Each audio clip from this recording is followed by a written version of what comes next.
कहते हैं जिन ईंटों पर इमारत का पूरा बोझ होता है वो अक्सर जमीन के नीचे दबी रहती हैं। नींव के पत्थर कभी इस बात का शोर नहीं मचाते कि उन्होंने कितनी मंजिलों का भार उठाया है। वो बस अपनी बनाई हुई इमारत को देखकर भीतर ही भीतर मुस्कुराते हैं।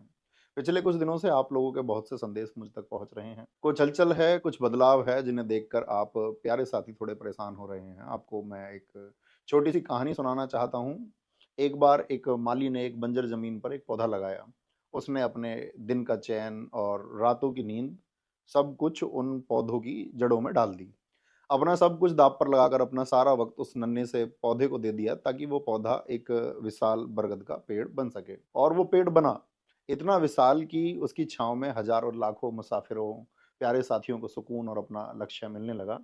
जब पेड़ घना हो गया तो जाहिर है कई परिंदों ने भी आकर उन डालियों पर अपना बसेरा बना लिया। लेकिन समय के साथ जब हवाएं बदलती हैं या कोई और जंगल ज़्यादा हरा दिखने लगता है, तो कुछ पक्षी उड़कर दूसरी डालियों पर चले जाते हैं। जिस वजह से अक्सर लोग उस माली से पूछते हैं कि क्या तुम्हें दुख नहीं होता कि तुम्हारे बनाए पेड़ से पंछी उड़ रहे हैं? ऐसी बात को सुनकर माली बस मुस्कुराता है, क्योंकि उसने वो पेड़ परिंदों को बांधने के लिए नहीं बल्कि मुसाफिरों को छांव देने के लिए लगाया था। उड़ने वाले परिंदों का सफर वहीं तक था, क्योंकि ऐसे पक्षियों की फितरत ही ऐसी होती है कि वे जिस पेड़ की छांव में पले बड़े होते हैं उनके महत्व को नहीं समझते।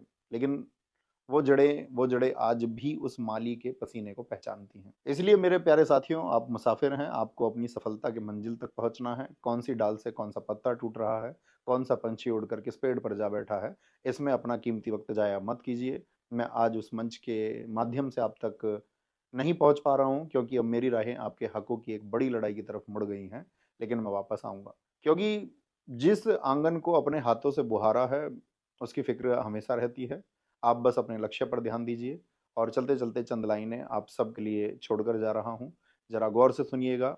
मैंने तो एक छांव चुनी थी धूप में तपते पैरों के लिए, वो दरख्त लगाया था मैंने बस आने जाने वालों के लिए। अब शाखों से उड़ते पंछियों पर मैं भला क्या मलाल करूं, जो अपनी फितरत से मजबूर उन पर क्या सवाल करूं। हमें कोई मलाल नहीं दरख्त की किसी शाख के खाली हो जाने से। हमारी फिक्र तो बस इतनी है कि कोई मुसाफिर, कोई प्यारा साथी ना भटके अपने ठिकाने से।